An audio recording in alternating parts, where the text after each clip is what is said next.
कृषि में सहखेती को लेके हमारे यहाँ जो स्थिति है, आमतौर पर लोग इसे स्वीकार नहीं करना चाहते। कारण है कि हमारी जो परंपरागत कृषि व्यवस्थाएं हैं उसमें हमारे किसान इस प्रकार से अनुभवी हो चुके हैं या उनके जीवन की जो आवश्यकताएं हैं उनके उपलब्ध व्यवस्था से ही पूरा कर लेते हैं। जिज्ञासाएं अपने संसाधन के हिसाब से ही वो जीने के आदी हो गए हैं। किसान मित्रों,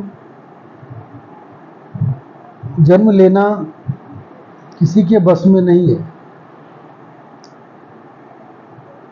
जन्म हम किसी गरीब घर में या अमीर घर में भी ले सकते हैं, किसी अच्छे जाति में, अच्छे धर्म में ले सकते हैं। और जन्म और मृत्यु के बीच जो ये समय होता है, वास्तव में ये हमारा वक्त होता है। हम तय करते हैं कि जन्म और मृत्यु के बीच हमारा जीवन कैसा हो। हम अपने समाज को, अपने परिवार को, अपने बच्चों को, अपने प्रकृति को क्या देके जाते हैं। हम गरीब पैदा हो तो सकते हैं, लेकिन अगर गरीब मरते हैं तो कहीं ना कहीं निसंदेह रूप से हमें कुशलता की कमी है। कुशलता को प्राप्त करने के लिए, स्किल को प्राप्त करने के लिए किसी बहुत बड़े शिक्षा की जरूरत नहीं है। हाँ, ये सही है, शिक्षा इतनी महंगी हो गई है, आम इंसानों के लिए संभव नहीं है। हमारी आमदनी महंगी शिक्षा को खरीदने में असमर्थ है, लेकिन स्किल्ड हम पैदा कर सकते हैं। स्किल्ड प्राप्त करने की कैपेसिटी हमें है, तभी तो हमारे कृषक को सब वैज्ञानिक का दर्जा दिया जाता है। तो इसीलिए हमारे किसानों में स्किल्ड है, कुशलता है। शिक्षा ग्रहण करके किसी पद को तो पाया जा सकता है, लेकिन उन पद के गरिमा को रखने के लिए, उनके कर्तव्यों का पालन करने के लिए स्किल की जरूरत होती है, कौशलता की जरूरत होती है। और ये कौशलता केवल श्रम और लगातार प्रयास से ही संभव है। जब भी हम किसी काम को लगातार करते चले जाते हैं तो तीन चीजें मिलती हैं। एक, उस काम के प्रति बारीकी जानकारी, उत्पादन का स्रोत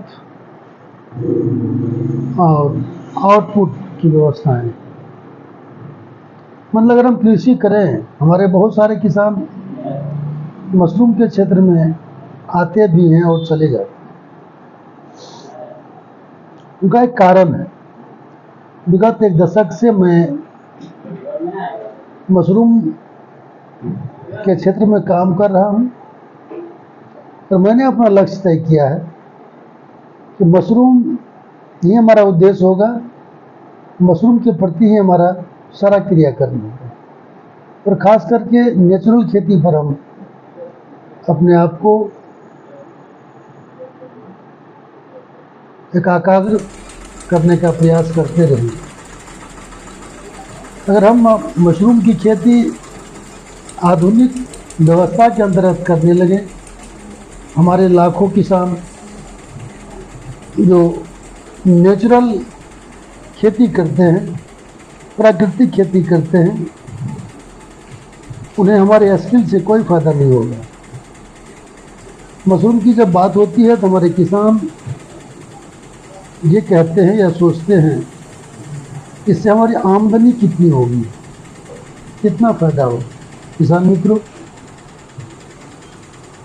हम धान की खेती करते हैं, गेहूं की खेती करते हैं, मक्का की खेती करते हैं, गो पालन भी करते हैं।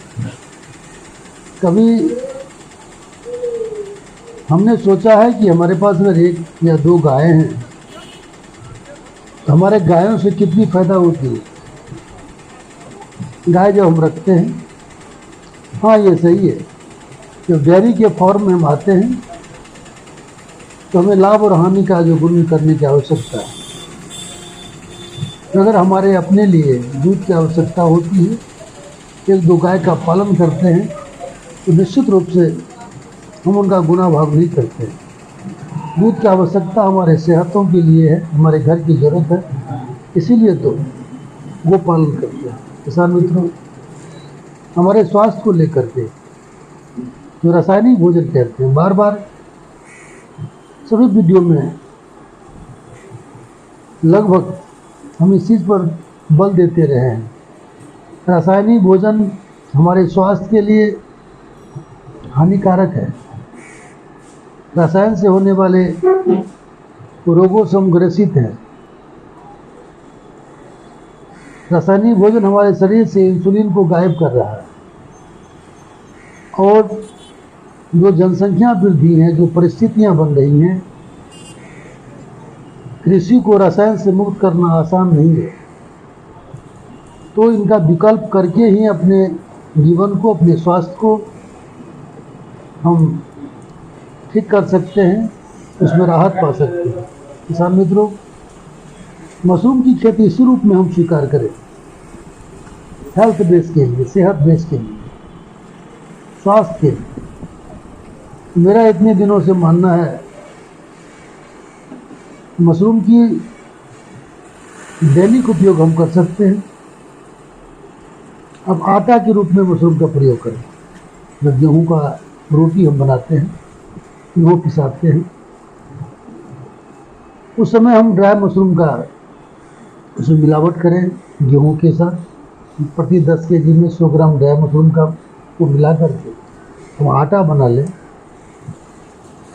तो निश्चित रूप से हमारे परिवार में होने वाले अधिकांश बीमारियों से हमें जो है छुटकारा मिल सकता है। और ये जैसे जैसे हम मशरूम को हम किचन गार्डन के रूप में लें, जैसे थोड़े बहुत हम सीजन जब आता है 10 दिन आलू की खेती कर लेते हैं, 100-150 जो है गोभी लगा देते हैं, कुछ साग लगा देते हैं, कुछ मूली लगा देते हैं, कुछ धनिया लगा देते हैं। किसान मित्रों, इसी प्रकार हम मशरूम को सिखाते हैं छोटे स्केल। और आप सभी जानते हैं स्किल्ड का होना, कुशलता का होना बहुत जरूरी है। और जैसे जैसे इसमें हमें महारत हासिल होती चली जाएगी, हम इसको व्यापारिक रूप में लाते चले जाएंगे।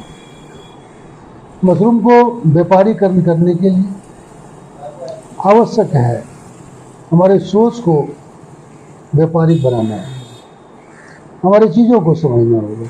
और ख़ास करके जो लोग ऐसा समझते हैं कि बाज़ार में कहाँ बिकेगा, क्या बिकेगी, आप सभी लोग जानते हैं किसान कभी भी अधिक पैसा नहीं कमा सकता। इसीलिए तो सरकार की व्यवस्था ही रही है एफपीओ बनाने की। एफपीओ का सीधा मतलब होता है फार्मर प्रोड्यूसर ग्रुप। किसान ही उत्पादन करे, किसान ही प्रोसेसिंग करे और किसान ही बाजार करे। सरकार की ये सोच है, ये नीतियाँ किस प्रकार से हम समझ पा रहे हैं, अपने जीवन में उतार पा रहे हैं, यह बहुत ज़रूरी है। तो मैं निवेदन करूंगा कि पहले हम मशरूम के क्षेत्र में ही किचन गार्डन के रूप में स्वीकार करें।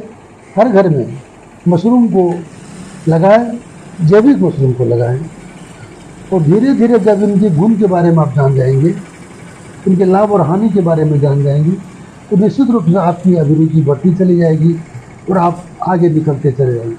किसान मित्रों, इसी के साथ मैं राजकुमार सबूरी सुदामा से लगातार हमने आपके साथ वादा किया है, हर परिस्थिति में मैं आपके साथ बना रहूँगा।